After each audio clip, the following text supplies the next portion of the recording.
السلام علیکم ورحمۃ اللہ وبرکاتہ۔ دوستو، ہماری ویڈیو سبسکرائب لازمی کیا کریں۔ لڑکیاں پراڈو والے سے لفٹ مانگیں تو وہ بریک لگا لیتا ہے۔ میں نے کل کھوتی ریڑھی والے کو ہاتھ دیا تو آگے سے کہتا ہے پراں ہو جا تھلے آنا ہی۔ آدمی: ڈاکٹر صاحب مجھے بہت عجیب و غریب بیماری لگ گئی ہے، جب بھی میری بیوی بلاتی ہے مجھے کبھی بھی سنائی نہیں دیتا۔ ڈاکٹر مسکرا کر: ارے بھائی، یہ بیمار نہیں بلکہ اللہ کا خاص کرم ہے۔ ایک دفعہ یونیورسٹی کے اساتذہ کے ایک جہاز میں سوار ہوئے۔ بعد میں جہاز میں اعلان کیا گیا جہاز کو بنانے والے انہیں اساتذہ کے شاگرد ہیں۔ یہ سنتے ہی سارے استاد بھاگ کر جہاز سے نکل گئے۔ صرف پرنسپل اپنی جگہ بیٹھا رہا۔ اس سے پوچھا، کیا سب استاد جہاز سے نکل گئے لیکن آپ کیوں بیٹھے ہیں؟ پرنسپل نے جواب دیا، مجھے اپنے شاگرد پر پورا یقین ہے، مجھے پتہ ہے کہ یہ جہاز اڑے گا ہی نہیں۔ لڑکا: لڑکی کی کس نیو سٹائل سے کہو نا۔ لڑکا: کیا تمہارے جنازے کے کفن دفن کا حق میرے بچوں کو مل سکتا ہے؟ لڑکی: واہ دی لعنت ہو تیرے تے۔ ایک جہاز نے راکٹ سے پوچھا، یار تم اتنا تیز کیسے جاتے ہو؟ راکٹ: تیرے تھلے اگ لگی ہوئی نا، تینوں تیز جان۔ ایک آدمی اپنی بیوی کو دفنا کر گھر آیا تو آسمان پر بادل گرجنے لگے، بجلی کڑکی اور طوفان آ گیا۔ آدمی نے آسمان کی طرف دیکھا اور بولا، لگتا ہے پہنچ گئی ہے۔ ایک پنجابی جہاز میں بیٹھ گیا۔ کچھ دیر بعد 7-8 ایئر ہوسٹس کھانا تقسیم کرنے آ گئی۔ یہ دیکھ کر پنجابی پریشان ہو گیا اور کہنے لگا، اوئے سارے ہی آ گئے، کوئی سٹیئرنگ ہی سنبھال لو۔ پٹھان اور عربی: عربی خان، تم کو اگر گرمی لگے تو کیا کرتے ہو؟ خان: اے سی والے کمرے میں چلا جاتا ہوں۔ عربی: اگر اور بھی زیادہ گرمی لگے تو کیا کرتے ہو؟ خان: تو میں اے سی کے آگے کھڑا ہو جاتا ہوں کہ کسی کو ہوا تک نہیں آنے دیتا۔ عربی: اگر اور زیادہ گرمی لگے تو؟ پٹھان: تو پھر ہم اے سی چلا لیتا ہوں۔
शादी से पहले लड़की, चांद कहाँ है? लड़का मेरी आंखों के सामने। शादी के बाद चांद कहाँ है? लड़कियां अंधी हो गई हो, वो आसमान पर खरबूजा तो नहीं लटका हुआ।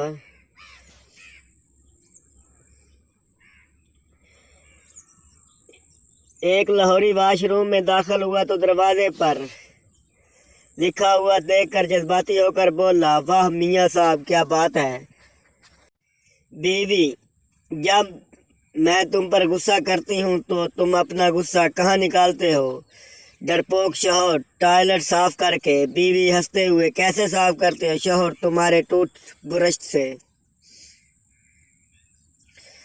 सरदार जी, शैम्पू बालों पर लगाने के बाद अपने कंधों पर भी लगा रहे थे। बीवी, ये कंधों पर क्यों लगा रहे हो? सरदार, ये हेड एंड शोल्डर है। सरदार, मुझे रात को नींद में खोते गधे फुटबॉल खेलते नजर आते हैं। डॉक्टर, तुम्हें दवाई लिख देता हूँ, खा लेना। सरदार, कल ना खा लूँ? डॉक्टर, क्यों? सरदार, आज उनका फाइनल है।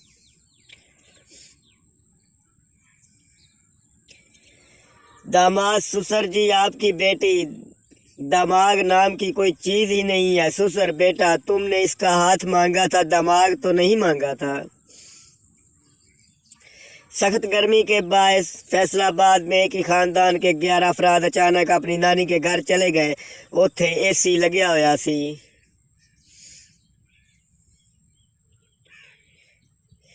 पाकिस्तानी वाहिद कौम है जो मजलूम की बद्दुआ से इतना नहीं डरती जितना खुसरी की बद्दुआ से डरती है। मुझे एक बात की समझ नहीं आती, शादी पर जूती तो साली छुपाती है, पर मस्जिद में ये रस्म कौन साला अदा करता है? मरीज, डॉक्टर साहब काफ़ी बीमारी, कोई दवाई लिख दें पर कड़वी ना हो। डॉक्टर, फेल 1 किलो जलेबियाँ खा लें। बीवी, हमारी पड़ोसन हर महीने अपने शौहर के साथ घूमने जाती है। शौहर, तो फिर बीवी आप भी कभी ले जाया करें ना। शौहर, मैंने 3-4 बार कहा है पर दुआ मानती ही नहीं। आज एक पढ़ी लिखी लड़की का स्टेटस पढ़ा, मेरा तो दिमाग ही सुन हो गया। उसने लिखा था, मैं शादी करूंगी ना अपने बच्चों को करने दूंगी। बीवी बोली, मेरे फ़ोन में सुमेरा जमील काम नहीं कर रहे। शौहर, ये तो फ़ोन में होते ही नहीं। बीवी, रुको इंग्लिश में लिख कर बताती हूँ। शौहर देखकर पागल हो गया, लिखा था कैमरा। बीवी, आप मुझे रानी क्यों कहते हैं? शौहर, क्योंकि नौकरानी कहना थोड़ा लंबा हो जाता है। बीवी, आपको पता है कि मैं आपको जान क्यों कहती हूँ? शौहर, क्यों? बीवी, क्योंकि जानवर कहना बड़ा लंबा हो जाता है। एक औरत डॉक्टर के पास गई। औरत, डॉक्टर साहब मुझे नींद बहुत आती है, हर वक्त सोई रहती हूँ। डॉक्टर, आप कौन सा मोबाइल इस्तेमाल करती हो? औरत, 3110। डॉक्टर, आपको ये स्मार्टफोन लिख देता हूँ, व्हाट्सएप और फेसबुक इंस्टॉल कर लेना और नींद नहीं आएगी। एक रेस्टोरेंट में खाना खत्म करने के बाद बीवी ने अपने शौहर से कहा, वेटर को टिप दें। शौहर ने वेटर को बुलाया और कहा, आई लव यू।